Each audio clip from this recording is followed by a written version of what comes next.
Imagine this. Crystal clear waters meeting stunning coastlines, a vibrant culture bubbling with innovation, and, well, the academic challenge of a world-class university.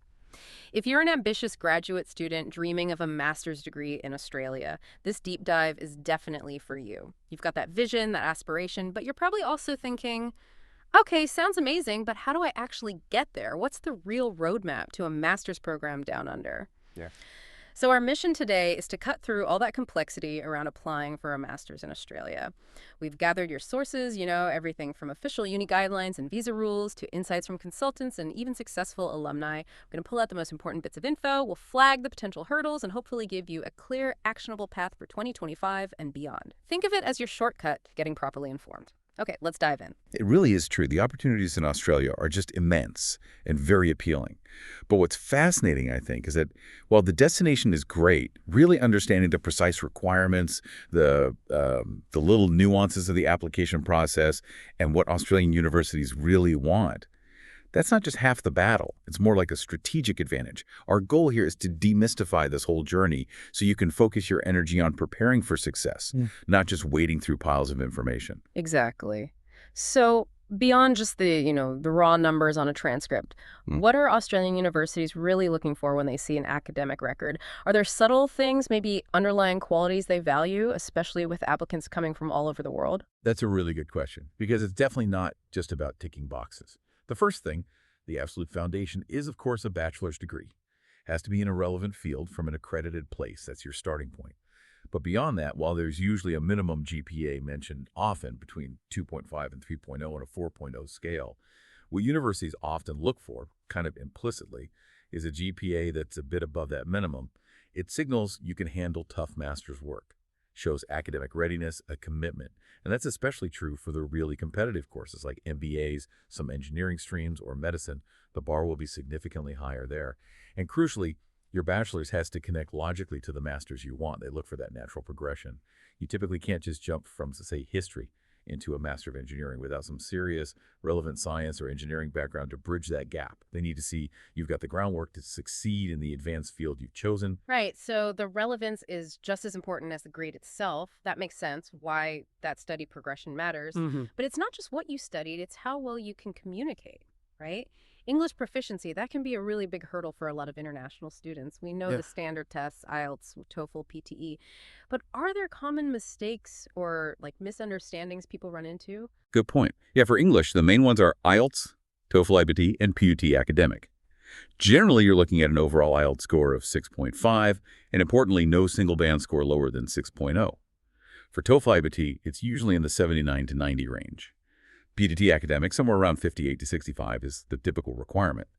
A really common misstep is aiming just for that minimum score. I mean, you have to meet it, obviously, but getting a slightly higher score often makes your application stand out more. And, maybe more importantly, it sets you up better for actually succeeding academically and fitting into life in Australia. These tests aren't just hoops to jump through. They indicate how well someone might integrate.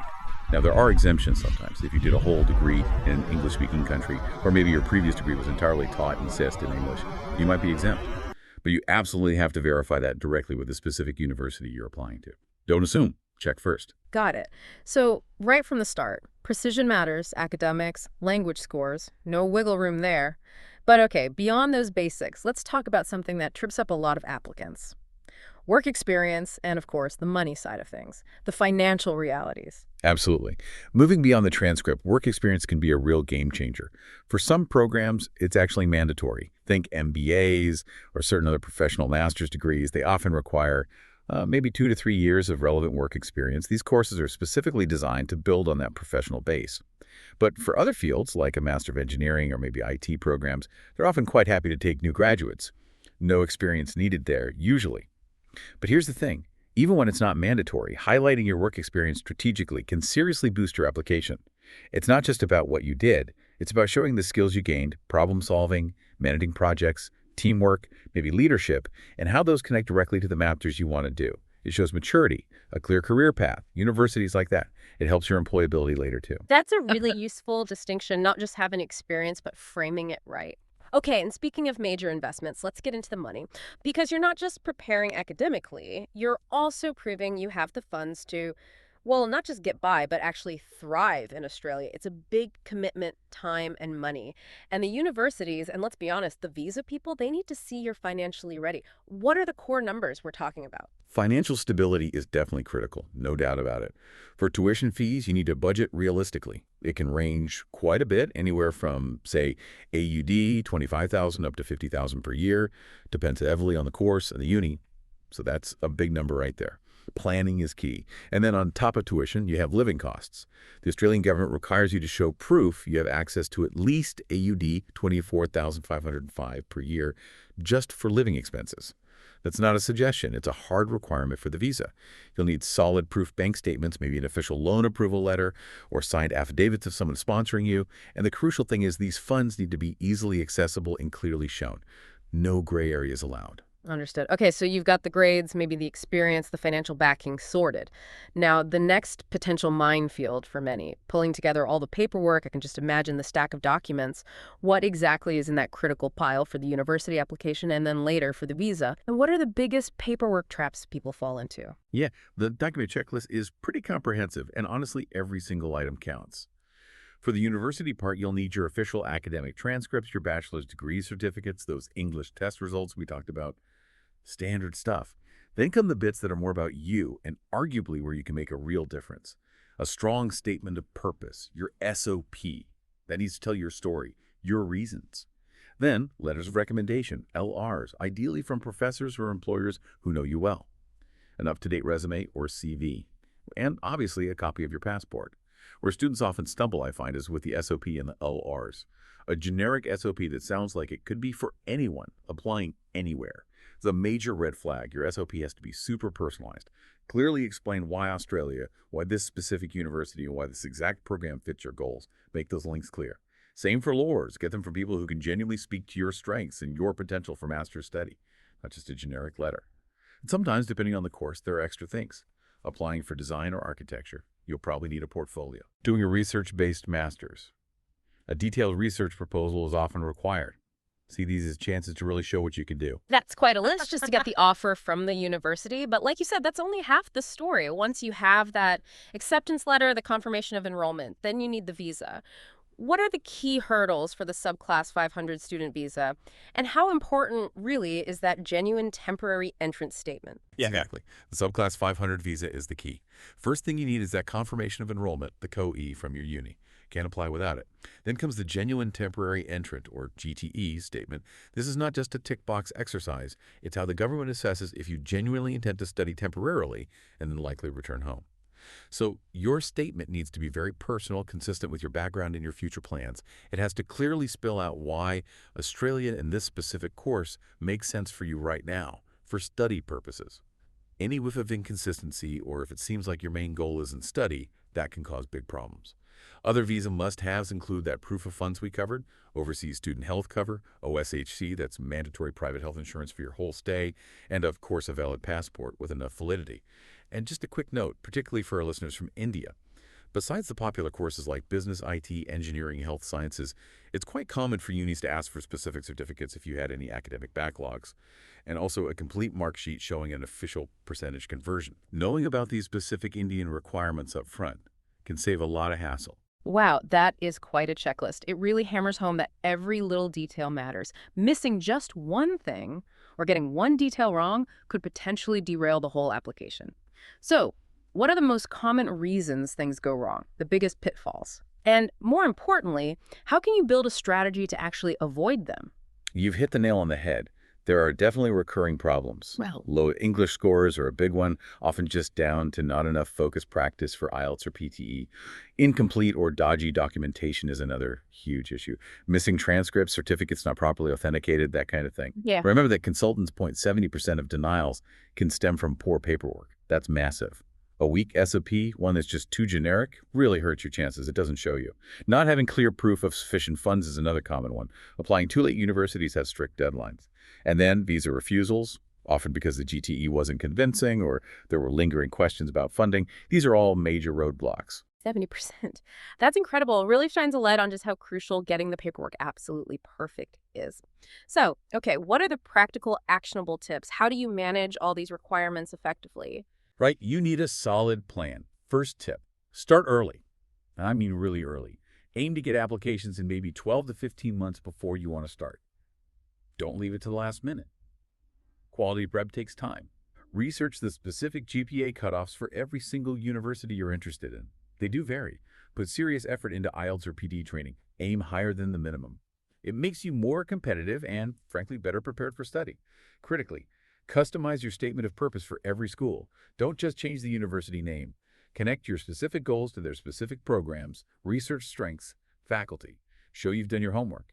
Ask for your letters of recommendation well in advance. Give your referees at least a month. That way they can write something thoughtful and detailed, not rushed. Keep copies, digital and hard copies, of everything. Budget, realistically, tuition, living costs, flights, insurance, everything. Get official proof of your funds sorted out properly, whether it's bank certificates or maybe a blocked account. Make sure it meets the criteria. Get your overseas student health cover arranged before you submit the visa application. And triple check those application deadlines for February and July intakes. They are absolutely rigid. And finally, talk to people. Reach out to alumni who've done it their insights are gold. Keep an eye on the Department of Home Affairs website for any visa rule changes. And look, if it all feels overwhelming, there's no shame in getting professional help from education agents or consultants. Sometimes that guidance is exactly what you need. That list is fantastic, really practical stuff. It just drives home that planning isn't optional. It's completely essential.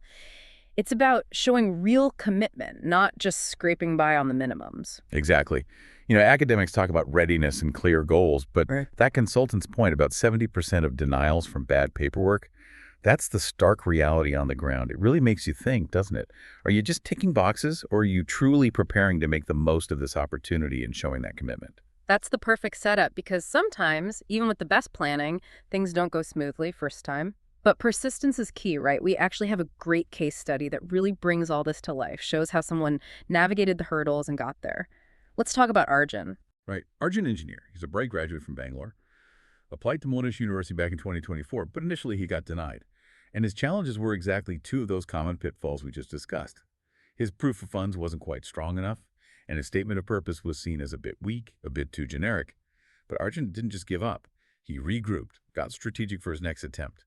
He put in the work and significantly improved his IELTS score, jumping from 6.0 up to 7.0. Big difference.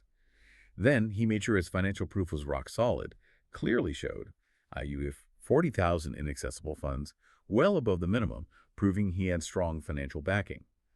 And importantly, he learned from the S&P feedback. He wrote a completely new, highly personalized statement, really connected his specific career ambitions in data science with Monash's research strengths and core structure, showed exactly why it was the right fit for him, and the result. His application and visa were approved. He's down in Australia doing his master's in data science. Arjun's story really shows it, doesn't it? Managing these requirements is about being persistent, being clear about your goals, and having the right strategy, even if you face a setback. It shows that adaptability and maturity universities look for. What a brilliant example. It perfectly shows that hitting a roadblock doesn't have to be the end. It can be a chance to refine things, strengthen your case, and try again. Arjun's journey really highlights that value of going beyond just meeting the minimums and truly understanding the why behind every single requirement. So as we wrap up this deep dive, let's try and bring it all together. From nailing your academic and language scores, maybe even exceeding them, to proving you're financially secure, getting all that documentation perfect and authentic, and crafting a really strategic personal application. Success in getting that master's place in Australia really comes down to thorough prep and being proactive. Australia is an amazing place to study, huge opportunities, fantastic environment. But getting there means understanding and carefully following that specific roadmap we've laid out. So, as you picture your own journey towards a master's in Australia, maybe ask yourself this. How will you not just meet the basic requirements, but really demonstrate that clear purpose, that resilience, and that academic maturity that Australian universities are actually looking for? What unique story is your application going to tell them? Exactly. Because ultimately, it's not just about ticking those boxes on a form. It's about preparing for the whole experience, showing you're ready to integrate academically and culturally in Australia. It's about demonstrating you're ready for this big step and that you're not just capable, but genuinely committed to making the absolute most of the opportunity.